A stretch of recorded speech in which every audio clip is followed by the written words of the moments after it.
102 নম্বর আয়াত আমি আপনাদের সম্মুখে তেলাওয়াত করেছি। এখানে রব্বুল আলামিন আমাদেরকে গুরুত্বপূর্ণ একটি নির্দেশনা দান করেছেন। এই নির্দেশনা কেউ যদি পালন করে তো দুনিয়াতে যেমনিভাবে ওই ব্যক্তি শান্তিতে থাকবে, ঠিক মৃত্যুর পরে আল্লাহ তাআলা ওই ব্যক্তিকে জান্নাতের সর্বোচ্চ আসনে তাকে আসীন করবেন। আল্লাহ তাকে তার বন্ধু বানাবেন, তার কোনো ভয় নেই, তার কোনো পেরেশানি নেই। ঠিক তেমনিভাবে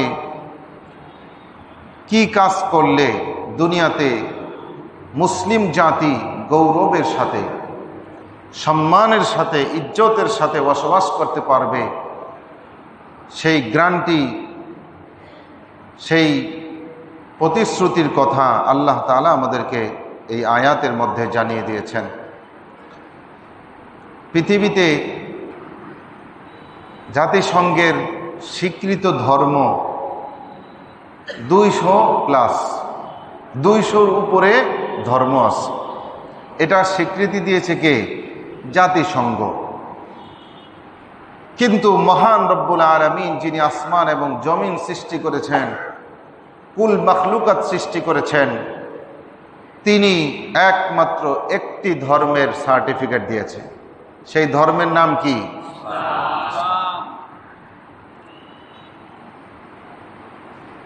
রব্বুল আলামিন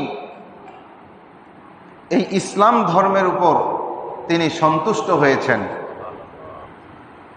তিনি এই ধর্মকে আমাদের জন্য মনোনীত করেছেন এবং এই ধর্মের অনুসারী যারা হবে তাদেরকে আল্লাহ রব্বুল আলামিন তার বন্ধু বলে সম্বোধন করেছেন।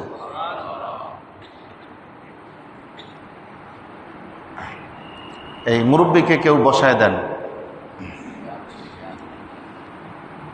তো আল্লাহ রব্বুল আলামিন কুরআনে হাকিমে সূরাত আলী ইমরানের 102 নম্বর আয়াতে যে গুরুত্বপূর্ণ নির্দেশনা আমাদেরকে দান করেছেন,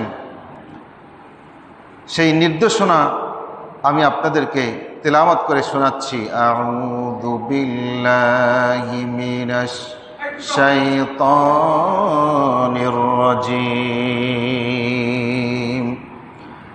বিসমিল্লাহির রহমানির রহিম। ইয়া আইয়ুহাল্লাযীনা আমানুত্তাকুল্লাহা হাক্কা তুকাতিহি ওয়া লা তামুতুন্না ইল্লা ওয়া আনতুম মুসলিমুন। রব্বুল আলামিন বলেন, হে ঈমানদারগণ, তোমরা যারা ঈমান এনেছো, আল্লাহর প্রতি বিশ্বাস স্থাপন করেছো, রাসূলকে বিশ্বাস করেছো, পরকালের দিবসকে তোমরা যারা বিশ্বাস করেছো, তোমরা শোনো, ইত্তাকুল্লাহা হাক্কা তুকাতিহি, তোমরা আল্লাহকে যথাযথভাবে ভয় করো, যেভাবে আল্লাহকে ভয় করা উচিত।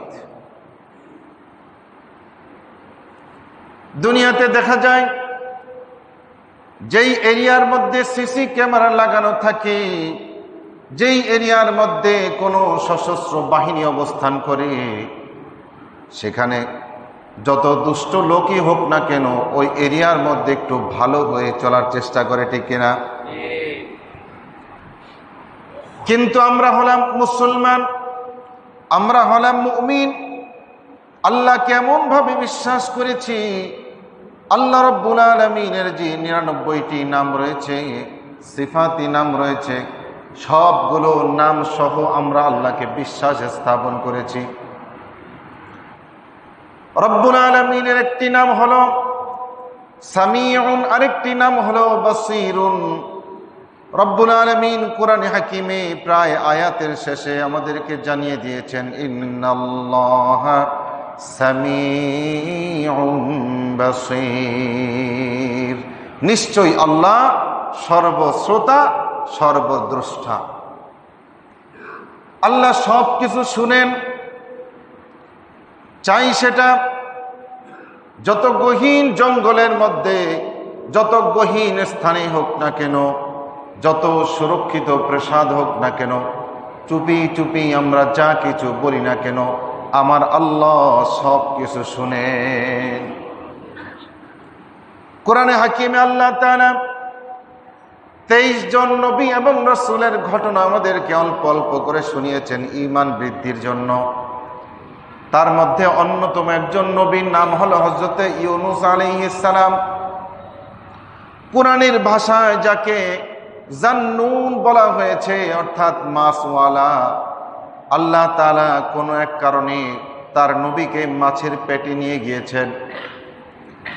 মাছের পেটে তিনি শুধু যান নাই, তাফসীরের কিতাবে লেখে যেই মাছটা হযরত ইউনূস আলাইহিস সালামকে গিলে ফেলেছিল, ওই মাছটাকে আবার তার চাইতে বড় একটা মাছ আবার গিলে নিয়েছে। ওই বিশাল দেহী মাছটা সমুদ্রের গভীর অন্ধকারের মধ্যে চলে গিয়েছে। সমুদ্রের 100 মিটার পর্যন্ত, বিজ্ঞানীরা বলে 100 মিটার পর্যন্ত সূর্যের আলো প্রবেশ করে, এরপরে গুটগুটে অন্ধকার, সূর্যের আলো আর পৌঁছে না।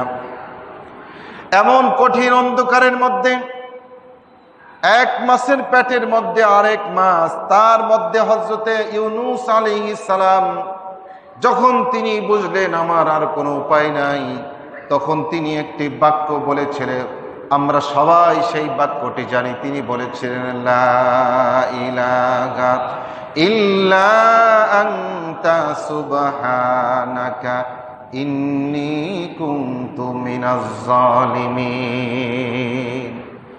মাছের পেটে অন্ধকারের মধ্যে দুনিয়ার কেউ হযরত ইউনূস আলাইহিস সালামের এই কথা শুনে নাই।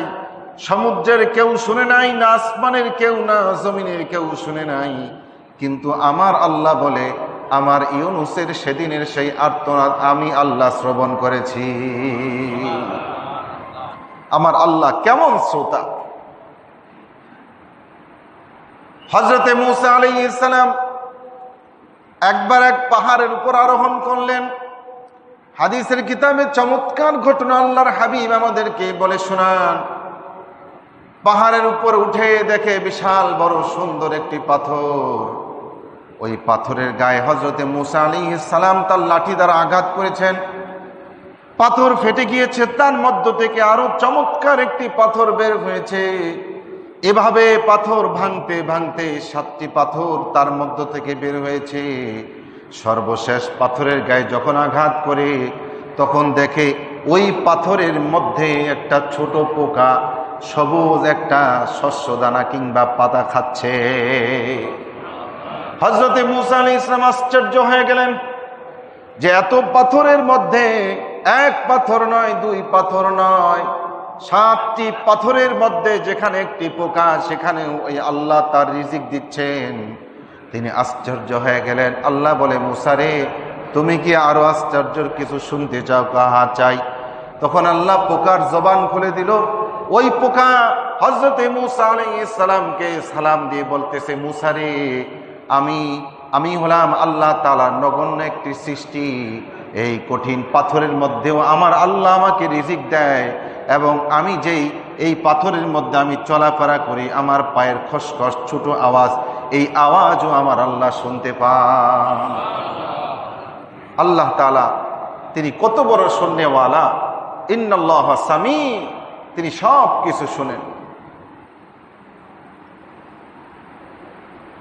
আমরা কত চক্রান্ত করি, কারো বিরুদ্ধে কথা বলি, কত গুনাহের কথা বলি। এমন নয় যে আমার আল্লাহ শোনেন না, তিনি সব কিছু শুনেন। এরপরেও আমার দয়ালু আল্লাহ তিনি আমাদেরকে ছাড় দিয়ে রেখেছেন, এবং তিনি সর্বদ্রষ্টা, সব কিছু তিনি দেখেন।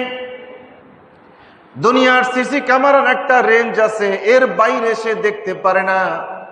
দুনিয়ার ক্যামেরার একটা সক্ষমতা রয়েছে, এর বাইরে সে দেখতে পারে না।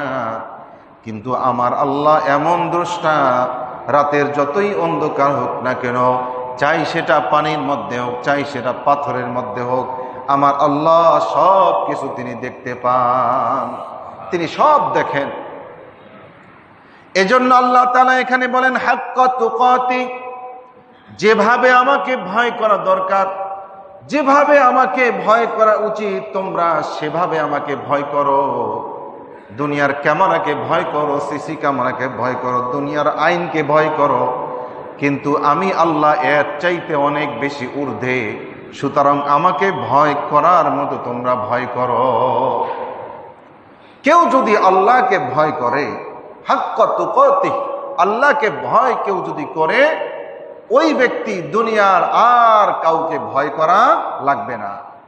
কিন্তু আল্লাহকে কেউ যদি ভয় না করে তো পদে পদে তাকে ভয় ভীত সন্তুষ্ট থাকতে হবে। এই বুঝি আমার অপরাধ দেখে ফেললো, আমি তো অপরাধ করতেছি এই বুঝি দেখে ফেললো। কিন্তু আল্লাহকে কেউ যদি ভয় করে তাহলে তার আর কোনো ভয় নাই। আল্লাহর হাবিব বলেন, আল্লাহ তাআলা দুই ভয়কে কখনো একত্রিত করবেন না।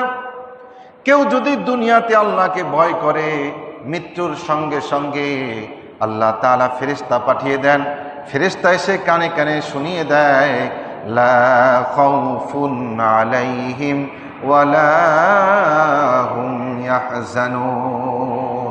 বান্দা অনেক ভয় করেছো, সামনে যে জিন্দেগি আসতেছে ওই জিন্দেগিতে না তোমার কোনো ভয় আছে না তোমার কোনো পেরেশানি আছে।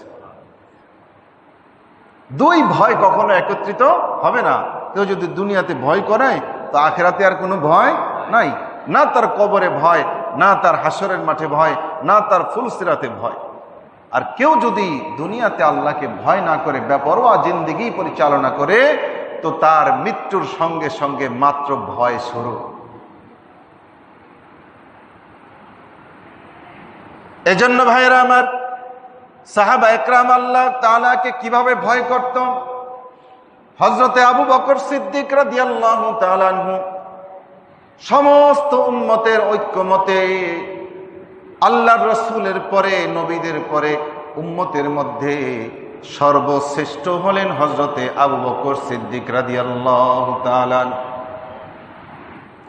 তিনি কেমন নেক আমল করতেন, তার নেক আমল কেমন ছিল? হযরতে আয়েশা রাদিয়াল্লাহু তাআলা আনহা, আল্লাহর রাসূলের প্রিয়তমা স্ত্রী, একবার তারা ভরা রাতে আল্লাহর হাবিবের সাথে হাতে হাত রেখে হাঁটছেন। স্বামী স্ত্রী একান্তে হাঁটলে কত প্রশ্ন করে, কত কথা জাগে।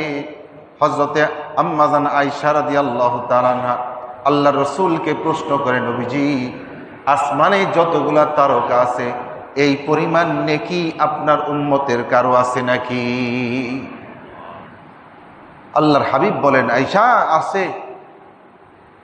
আম্মাজান আয়েশা মনে মনে খুশি হয়ে গেল, মনে হয় ওই ব্যক্তিটা আমার বাবা আবু বকর।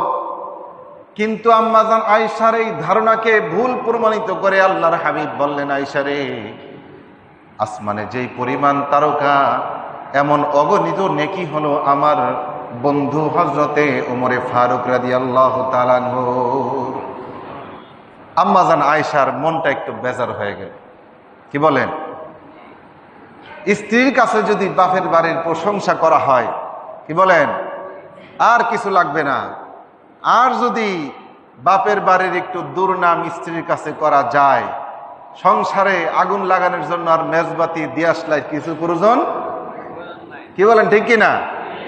এজন্য মা বোনদের কাছে তাদের বাবার বাড়ির সুনাম ছাড়া দুর্নাম কখনো করবেন না। আম্মাজান আয়েশার মনটা বেজার হয়ে গেল। আল্লাহর হাবিব তো বুঝতে পারলেন আমার স্ত্রী মনে কষ্ট পেয়েছে। আল্লাহর হাবিব বললেন, আয়েশা রে, আমার আবু বকরের এক রাত্রের যেই নেকি, ওই নেকি সমপরিমাণ নেকি কারো হতে পারে না। সুবহানাল্লাহ। হিজরতের রজনীতে সেই গারে সুরের মধ্যে আমার আবু বকর আমার জন্য যা কুরবানি দিয়েছে, এই এক রাত্রের নেকি হযরত ওমর বলতেন, আবু বকর, আমার সারা জিন্দেগীর নেকি আপনি নিয়ে যান, আপনার এক রাত্রের নেকি আমাকে দেন। হযরতে আবু বকর তখন মদিনার খলিফা। হযরতে ওমরে ফারুক রাদিয়াল্লাহু তাআলা আনহু ঘুরতে ঘুরতে একবার মদিনার প্রত্যন্ত অঞ্চলে তিনি দেখলেন এক বৃদ্ধা মহিলা বসবাস করে, দুটি চোখ তার নাই। দু চোখের আলো তার নাই। হযরত ওমর ফারুক সওয়াবের আশায়, নেকির আশায়, খেদমতের আশায় বুড়ি মহিলার ঘরে ঢুকে বলতেছে, মাগো আপনার দেখি চোখের আলো নাই, তো আমি আজ থেকে আপনার খেদমত করব। অসহায়দের খেদমত করা আমার হাবিবের সুন্নত। সাহাবা একরাম আল্লাহর রসুলের কাছে গিয়ে গিয়ে ওসিয়ত চাইতেন, ওগো নবীজি আমাকে কিছু ওসিয়ত করেন, আমাকে কিছু উপদেশ দেন। বর্তমান সময়ে আমরা যারা রয়েছি, আমরা কোনো আল্লাহর রসুলের ওয়ারিসদের কাছে কখনো গিয়ে এই কথা বলি না, হুজুর আমাকে কিছু ওসিয়ত করেন, আমি জীবন কিভাবে পরিচালনা করব, এটা আমরা বলি না। মাঝে মাঝে নিজের পেট ব্যথা হলে, সন্তানের পেট ব্যথা হলে ঝাড়তে নিয়ে যাই, ঠিক কিনা? হুজুর ব্যবসা বাণিজ্যে বরকত হইতেছে না, একটা ব্যবস্থা করেন। ওই সমস্যা, দুনিয়াবি হাজারো সমস্যা নিয়ে আমরা আসি। সাহাবা একরাম দুনিয়াবি সমস্যা নিয়ে আসতেন না, তারা আসতেন আখিরাতের সমস্যা নিয়ে।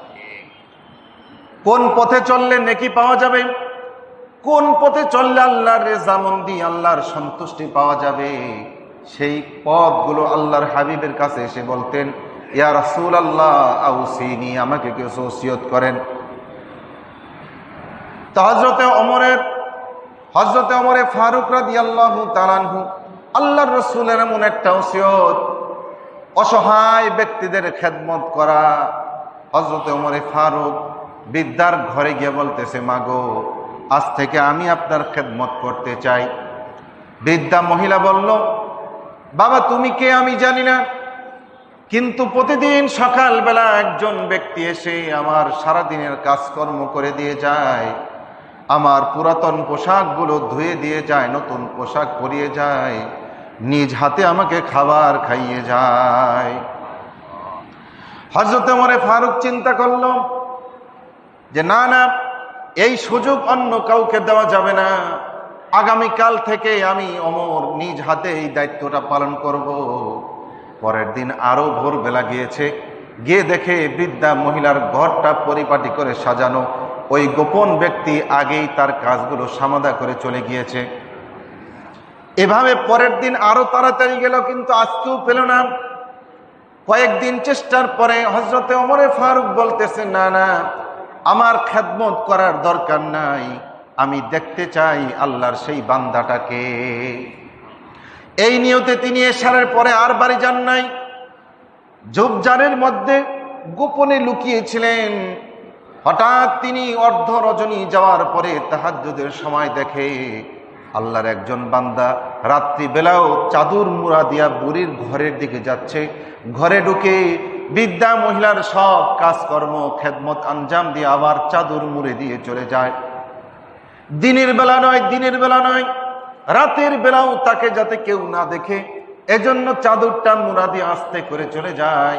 হযরত ওমর ফারুক পেছন থেকে ডাক দেয়া বলতেছে, আল্লাহর কসম করে বলি, ও আল্লাহর বান্দা তুমি একটু দাঁড়াও। হযরত ওমর ফারুকের কসম শুনে দাঁড়িয়ে গেল অচেনা ব্যক্তি।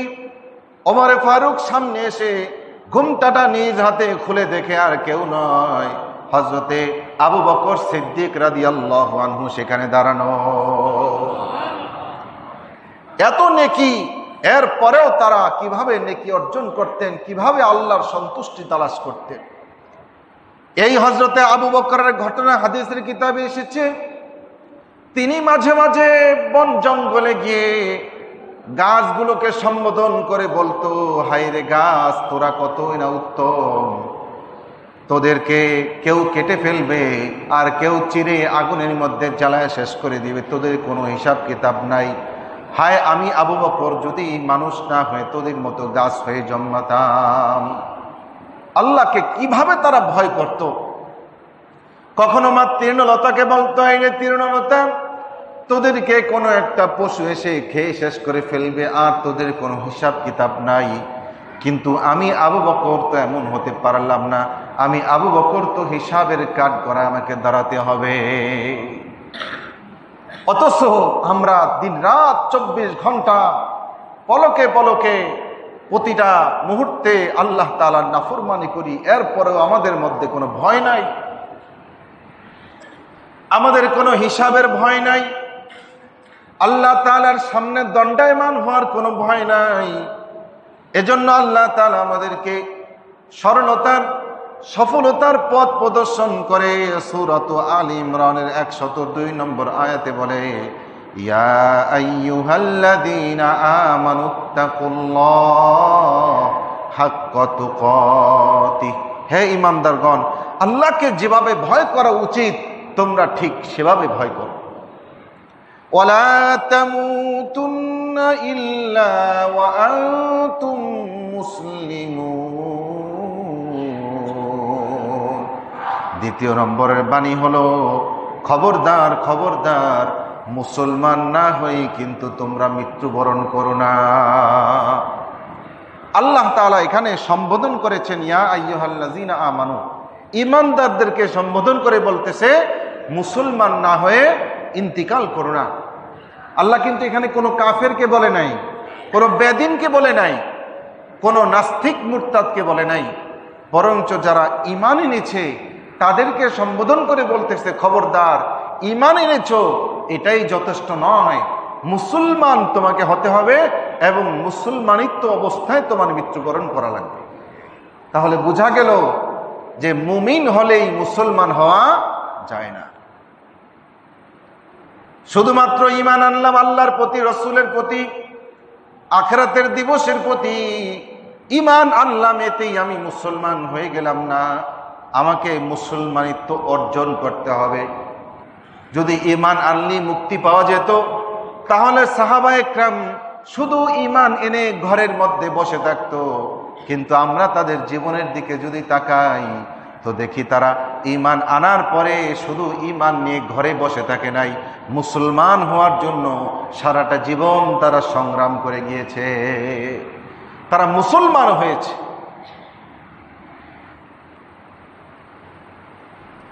এই মুসলমান হওয়ার জন্য তারা 5 ওয়াক্ত নামাজ আদায় করেছে, মুসলমান হওয়ার জন্য তারা আল্লাহর রাস্তায় জিহাদ করেছে, এমনকি নিজের জীবনটা পর্যন্ত আল্লাহর রাস্তায় বিলি করে দিয়েছে। মুসলমান হওয়া এত সহজ নয়, ঈমান যেভাবে সহজে হওয়া যায় মুসলমান অত সহজে হওয়া যায় না। মুসলমান হতে হলে আমাকে সারাটা জিন্দেগি হালাল হারাম নির্ণয় করে চলতে হবে। শুধু হারাম নয়, বরঞ্চ সন্দেহজনক জিনিস থেকেও আমাকে সতর্ক থাকতে হবে। যেটা সন্দেহজনক সেই জিনিস পর্যন্ত আমাকে খাওয়া যাবে না। হযরতে আবু বকর সিদ্দিকের ঘটনা হাদিসের কিতাবে এসেছে। হযরতে আবু বকর সিদ্দিক রাদিয়াল্লাহু তাআলা আনহুর একজন গোলাম ছিল। এই গোলাম হযরতে আবু বকরের জন্য কিছু উপার্জন করে নিয়ে আসতো, কিছু খাবার নিয়ে আসতো। হযরতে আবু বকর সেটা ভক্ষণ করতেন, খাইতেন। হঠাৎ একদিন এই গোলামটা কিছুটা উটের দুধ নিয়ে এসেছে। উটের দুধ আনার পরে হযরতে আবু বকর প্রচন্ড ক্ষুধার্ত ছিলেন। প্রচন্ড ক্ষুধার্ত থাকার কারণে উটের দুধগুলো তিনি বিসমিল্লাহ বলে খেয়ে ফেললেন। খাওয়ার পরে এবার গোলাম বলতেছে, মুনিব, প্রতিদিন আমি যখন উপার্জন করে আপনার জন্য নিয়ে আসি আপনি জিজ্ঞাসা করেন কোন রাস্তায় এটা উপার্জন করলাম, কিভাবে উপার্জন করলাম, কিন্তু আজকে তো আপনি কোনো জিজ্ঞাসা ছাড়াই দুধগুলো খেয়ে ফেললেন। হযরতে আবু বকর বলতেছে, গোলাম রে, আজকে আমি প্রচন্ড ক্ষুধার্ত ছিলাম, প্রচন্ড পিপাসার্ত ছিলাম, এজন্য জিজ্ঞাসা করার সুযোগ পাই নাই। এখন বলো তো এই দুধটা তুমি কোন পন্থায় উপার্জন করে আমার কাছে নিয়ে এসেছো? এবার গোলাম বলতেছে, ওগো আমিরুল মুমিনিন, আমি যখন জাহিলিয়াতের জমানায় ছিলাম, যখন বেদিন ছিলাম, কাফের ছিলাম, তখন কুফরি কালামের মাধ্যমে আমি কিছু ঝাড়ফুঁক করতাম। তখন এক ব্যক্তিকে আমি ঝাড়ফুঁক করে দিয়েছিলাম, এটার পারিশ্রমিক সে আমাকে দিতে পারে নাই। আজকে তার সঙ্গে দেখা হয়েছে, সে ওই দিনের পারিশ্রমিক হিসাবে আমাকে কিছুটা উটের দুধ দিয়েছে, এটাই হইল সেই দুধ। হযরতে আবু বকর সিদ্দিক সঙ্গে সঙ্গে মুখের মধ্যে হাত দিয়ে বমি করার চেষ্টা করলো, কিন্তু ক্ষুধার্ত পেট, দুধ তো পেটের এক কোনায় পড়ে রয়েছে, বমি তো আসে না। হযরতে আবু বকর পানি আনালেন, পেট ভরে পানি খাইলেন, এরপরে হাত দিয়ে বমি করলো, বমি করে সব দুধটুকু বের করে ফেলে দিল। কেউ একজন বলল, আমিরুল মুমিনিন, আপনি তো না জেনে খেয়েছেন, কি দরকার ছিল এত কষ্ট করে বমি করার? হযরতে আবু বকর বলে, ওগো আল্লাহর রাসূলের সাহাবীরা রে, আমি আবু বকর এই দুধটুকু বের করার জন্য যদি আমার জীবনটাও চলে যেত, তবু আমি এই দুধটা বের করে ফেলে দিতাম। কারণ আমি আল্লাহর রাসূলের মুখে শুনেছি, যেই দেহ হারাম মাল দিয়ে গঠিত হয়, ওই দেহ কখনো জান্নাতে যেতে পারবে না। হায় আফসোস, হযরতে আবু বকর না জেনে খাওয়ার পরেও কিভাবে দুধটা বের করে ফেলে দিল। আজকে আমাদের সমাজের মধ্যে আমরা অবলীলায় হারাম খেয়ে যাই, হারাম উপার্জন জানি, এরপরেও আমরা তৃপ্তির ঢেকুর কিভাবে তুলি। আমরা সুদি ভাবে লেনদেন করা অর্থ থেকে আমরা হালাল জিনিস খাই, আর মনে করি এটা বুঝি হালাল। না না না, সুদের টাকা দিয়ে কেউ যদি হালাল গোশত কিনে আনে, হালাল খাবারও কিনে আনে, ওই শুকরের কুকুরের রক্তের সাথে এই খাবারের কোনো পার্থক্য নাই, কোনো পার্থক্য নাই। আজকে সমাজের মধ্যে একটু ভালো থাকার জন্য ব্যাংক থেকে লোন নেই, লোন না নিয়ে উপায় নাই। কেন উপায় নাই? কে বলেছে আপনাকে? আপনার একটা দোকান আছে, ব্যাংক থেকে লোন নিয়ে 2টা দোকান করার জন্য আপনার যা পুঁজি আছে তা দিয়ে আপনি 3 বেলা ডাল ভাত খেতে পারেন। কে বলেছে আপনাকে হারাম ভাবে লোন নিয়ে মাছ গোশত দিয়ে ভাত খাওয়ার জন্য? কে আপনাকে বাধ্য করেছে? কেউ করে নাই। আপনি বরঞ্চ একটু বিলাসিতা করার জন্য এই হারাম পন্থা বেছে নিয়েছে। এজন্য ভাইরা আমার, ব্যাংক থেকে যে লোন নেওয়া হয় এটা সম্পূর্ণ হারাম। বিভিন্ন সমবায় সমিতি, বিভিন্ন ধরনের ছোট ছোট প্রতিষ্ঠান যারা আর্থিক ঋণ দেয়, লোন দেয়, এটাও থেকে উপার্জন করা, এটার মাধ্যমে হালাল উপার্জন করা, এটা দিয়ে ব্যবসা বাণিজ্য করা সম্পূর্ণ হারাম, কবিরা গুনাহ, তার মধ্যে কোনো সন্দেহ নাই, কোনো সন্দেহ নাই। অনেকে মনে করে যে বর্তমানে বুঝি এই সুদী ব্যবস্থার উপরে বিশ্বটা দাঁড়িয়ে আছে, এর বাইরে আমাদেরকে যাওয়া যাবে না। এই চিন্তা শয়তান আপনার মাথায় ঢুকিয়ে দিয়েছে, ঠিক কিনা? এই চিন্তা আল্লাহ দেয় না, এটা শয়তান ঢুকাইছে। এখান থেকে আমাদেরকে বের হতে হবে।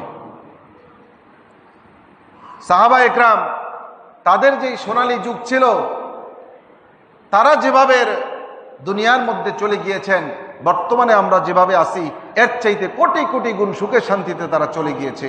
কই, তারা তো কখনো সুদী লেনদেন করেন নাই। তখন কি চলে নাই? মুসলমানরা অর্ধ পৃথিবীর চাইতেও বেশি জমিন তারা শাসন করেছে, তখন তো কোনো সুদী ব্যবস্থা ছিল না। আল্লাহর হাবিব সুদ সংক্রান্ত 8 ব্যক্তির উপর লানত করেছেন, অভিশাপ দিয়ে গিয়েছেন। আল্লাহর হাবিব বলেন, যে সুদ খায়, যে সুদ দেয়, যে সুদের সাক্ষী থাকে, যে সুদের লেখা করে, লেখে যে ব্যক্তি লেখে, এমনি ভাবে এই সংক্রান্ত 8 ব্যক্তির উপর আল্লাহর হাবিব অভিশাপ দিয়ে গিয়েছেন। অভিশাপ, লানত দিয়েছেন আল্লাহ রসুল। আর সেই কাজটা আপনি আর আমি করছি। এজন্য আল্লাহ তাআলা বলেন, ওয়ালা তামুতুন্না ইল্লা ওয়া আনতুম মুসলিমুন। খবরদার, খবরদার, মুসলমান না হয়ে কিন্তু তোমরা মৃত্যুবরণ করো না। তো মুসলমান কিভাবে হব? আল্লাহর হাবিব বলেন, আল মুসলিমু মান সালিমাল মুসলিমুনা মিন লিসানিহি ওয়া ইয়াদিহি। মুসলমান ওই ব্যক্তি যার জবান এবং হাত দ্বারা অপর মুসলমান নিরাপদ থাকে, সেই হইল আদর্শ মুসলমান। আজকে আমরা নিজেদেরকে মুসলমান দাবি করি, অথচ আমার জবান দ্বারা অপর মুসলমান নিরাপদ না, আমার হাত দ্বারা অপর মুসলমান নিরাপদ না, আমার ব্যবহার দ্বারা অপর মুসলমান নিরাপদ না, আমার প্রতিবেশী নিরাপদ না, আমার আপনজনরা আমার জুলুম থেকে নিরাপদ না। ভাইদের মধ্যে কারো যদি একটু সম্পদ বেশি হয়, ক্ষমতা বেশি হয়, সে অন্য ভাইদের সম্পদ মেরে খায়, ঠিক কিনা? আরে আপন ভাইরাই তো আমার থেকে নিরাপদ না, আমার প্রতিবেশী আমার থেকে নিরাপদ না, আমার জবান দ্বারা অপর মুসলমান নিরাপদ না, আমার জবানের মধ্যে জোর আছে, এজন্য অপর মুসলমানের হৃদয়ের মধ্যে আঘাত দিয়ে কথা বলি। আল্লাহর হাবিব বলেন, তুমি মুমিন হয়েছো বটে, কিন্তু তুমি মুসলমান হতে পারো নাই। এজন্য কবি বলে, জারাহাতিল লিসানু লাহাল ইলতিয়াম ওয়ালা ইয়ালতামু মা জারাহাল লিসান। হে আমার বন্ধুরা, তরবারি দ্বারা কেউ যদি কাউকে আঘাত করে, এই আঘাতের চিকিৎসা আছে, এই আঘাতের ঔষধ আছে। ঔষধ দিলে পরে সেই আঘাত চলে যায়, সেলাই করে দিলে পরে আঘাত ভালো হয়ে যায়। কিন্তু জবান দ্বারা কেউ যদি কারোর হৃদয়ের মধ্যে আঘাত করে, এই আঘাতের ঔষধ আজ পর্যন্ত আবিষ্কার হয় নাই। এজন্য মুসলমান হতে গেলে আমাকে আমার জবান দ্বারা অপর মুসলমান নিরাপদ থাকতে হবে, আমার ব্যবহার দ্বারা, আমার আচার আচরণ দ্বারা অপর মুসলমান নিরাপদ থাকতে হবে। সুদ ঘুষ খাওয়া যাবে না, মাদক গ্রহণ করা যাবে না, অন্যায়ভাবে জুলুম করা যাবে না। আমাকে অনেক বিষয় থেকে সতর্ক থাকতে হবে। কি বলেন, পারবো তো ইনশাআল্লাহ? আল্লাহ তাআলা আমাদের সবাইকে তৌফিক দান করেন। জরুরি একটি বিষয়, বর্তমানে আমরা দেখি বাজারে প্রত্যেকটা দ্রব্যমূল্যের ঊর্ধ্বগতি, ঠিক কিনা? 1 টাকার জিনিস, বিক্রমপুর আলুর জন্য বিখ্যাত, সেই বিক্রমপুরে 75-80 টাকা দরে পুরান আলু কিনে খেতে হয়, নতুন আলুর দাম তো আরো বেশি। প্রত্যেকটা জিনিসের দাম বেশি। আল্লাহ রসুল আমাদেরকে শিখিয়েছে, বাজারে যদি কখনো কোনো জিনিসের দাম ঊর্ধ্বগতির হয়, দ্রব্যমূল্যর দাম চড়া হয়, তো তোমরা সেটাকে নিচে নামিয়ে আনো। সাহাবা একরাম বললেন, কিভাবে? তোমরা সেটা ক্রয় করা বন্ধ করে দাও, ক্রয় করা বন্ধ করে দাও। অথচ আমাদের স্বভাব হলো কোনো জিনিসের দাম বাড়লে আমরা আরো বেশি করে কিনি, ঠিক না?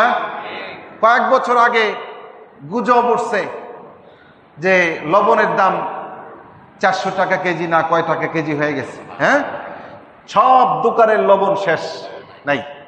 এই জিনিস আমার মাথায় আসে নাই আমাদের, যে আমাদের দেশের চতুর্দিকে হলো ওই যে বঙ্গোপসাগর, কি বলেন, সাগরের সেখানে গিয়ে আমি যদি 5 লিটার 1 গ্যালন পানিও নিয়ে আসি, আমার 1 মাস চলে যাবে। হ্যাঁ, অথচ আমরা ওই গুজবে পরে দোকানের সব লবণ বেশি দামে ক্রয় করে নিয়ে আসছি। এটা ইসলামী শিক্ষা নয়। ইসলামী শিক্ষা হলো কোনো জিনিসের দাম বাড়লে আমরা সেটা ক্রয় করা কি করব? বন্ধ করে দেব। পেঁয়াজের দাম বাড়ছে, তো পেঁয়াজ না খেলে কি আপনি মরে যাবেন? কেউ মরবে না। আপনার আজকের প্রয়োজন 2টা পেঁয়াজ, আপনি দোকানে গিয়ে 2টা পেঁয়াজ ক্রয় করবেন। কয়টা? 2টা। আগামীকাল আরো 2টা দরকার, আগামীকাল গিয়ে আরো 2টা কিনবেন। আপনি প্রতিদিন হেঁটে হেঁটে বাজারে যাবেন, আপনার স্বাস্থ্য ভালো থাকবে, মনটাও ফ্রেশ থাকবে, তাজা জিনিসটা আপনি খেলেন। এই সমস্ত দ্রব্যমূল্য এগুলা সব হলো, দ্রব্য যা আছে সব হলো পচনশীল, ঠিক না? আপনি 1 সপ্তাহ ক্রয় করা ছেড়ে দেন, দেখবেন সব জিনিসের দাম অটোমেটিক কমে গেছে, ঠিক কিনা? এই পন্থা আমাদেরকে অবলম্বন করতে হবে। নাম্বার 2 যেটা আমাদেরকে করতে হবে, সেটা হলো আজ থেকে 20-25 বছর 30 বছর আগে আমাদের বাপ চাচারা যেটা করেছেন, সেই পন্থা আমাকে অবলম্বন করতে হবে। সেটা হলো প্রত্যেকে যার যার বাড়ির আঙ্গিনায় নিজের সাধ্য অনুযায়ী চাষাবাদ আমরা করব, ঠিক কিনা? আমরা বাজারে গেলে সব জিনিসের চারা পাওয়া যায়, যায় কিনা? আমি আমার বাড়ির সামনে আশেপাশে যে জায়গা, পতিত জায়গা রয়েছে, পতিত জমি রয়েছে, সেখানে আমি 10টা মরিচের চারা লাগিয়ে দেই। তা আমার কি আর বাজার থেকে মরিচ কিনে খেতে হবে? আমি কয়টা মরিচ খাই ডেলি? আমার মরিচের চাহিদা শেষ।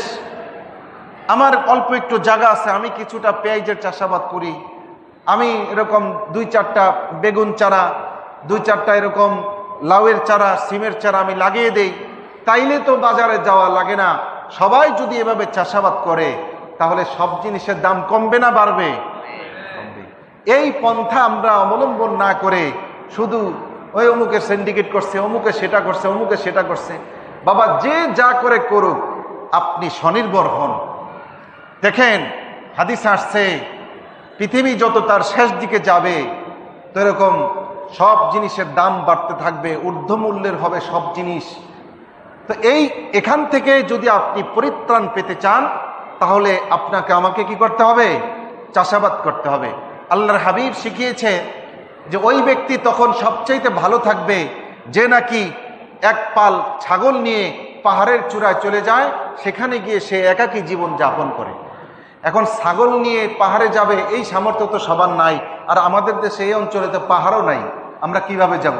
আল্লাহর হাবিব এটা দ্বারা বুঝিয়েছেন চাষাবাদ করতে হবে। সবাই যার যার অবস্থান থেকে আত্মনির্ভর স্বনির্ভর হতে হবে, তাহলেই দাজ্জালি ফিতনা থেকে আমরা বাঁচতে পারবো। কথা কি বুঝে আসছে? এই দাওয়াত আপনারা মা বোনদেরকে দিবেন। আগের মা বোনরা কত কিছু করতো, 2টা করল্লা গাছ লাগিয়ে রাখতো, 2টা এরকম লাউয়ের গাছ লাগিয়ে রাখতো। আর এখনকার মা বোনরা এগুলা লাগানোর কোনো খবর নাই, শুধু বাজার থেকে আনো, বেশি করে আনো, ফ্রিজে রেখে দেই, রাখায় আমি পচায় ফেলাই। কি খারাপ বললাম? ব্রয়লার মুরগির বয়স কত? 30 থেকে 35, সর্বোচ্চ 40 দিন, ঠিক না? তার আয়ুকাল হলো এটা, ডিম থেকে ফুটার পর থেকে। সমীক্ষায় দেখা গেছে ব্রয়লার মুরগির তার জীবনকাল যা, এর চেয়ে বেশি সময় সে ফ্রিজের মধ্যে পড়ে থাকে। কি খারাপ বললাম? ওই যে ব্রয়লার মুরগি 10 কেজি আমি কিনছি, আমি খেতে পারি 50 গ্রাম 100 গ্রাম, আমি কিনে আনছি 10 কেজি একসাথে, আয়না ফ্রিজে ফালায় রাখলাম। ওইটা খাইতেও ভালো লাগে না, আর এটা খাইলে রোগ ব্যাধি হয়, ঠিক কিনা? আমার আজকে ব্রয়লার মুরগি আমার দরকার 500 গ্রাম, তা আমি সর্বোচ্চ 1 কেজি ওজনের একটা কিনতে পারি, অথবা 2 ভাই মিলে একটা কিনে অর্ধেক ভাগাভাগি করে নিতে পারি। এই কাজ আমরা করি না। তো আমাদেরকে এই দ্রব্যমূল্যের ঊর্ধ্বগতি এবং দাজ্জালি ফিতনা আমরা যদি প্রতিহত করতে চাই, ওই ভারতের দিকে যদি তাকিয়ে থাকতে আমরা না চাই, তাহলে আমাদের সবাইকে যার যার সাধ্য অনুযায়ী চাষাবাদ করতে হবে। এটা করলে দেখবেন আমাদের দেহটাও ভালো থাকবে, মনটাও ভালো থাকবে। আপনি বাজার থেকে যতই টাটকা জিনিস আনেন, আপনার নিজের হাতে লাগানো ফসলটা খেলে যে তৃপ্তি পাওয়া যায়, বাজারের জিনিসটা খেলে সে তৃপ্তি পাই না। নিজের হাতেরটা অনেক তৃপ্তি সহকারে আমরা খেতে পারি। আল্লাহ তাআলা আমাদের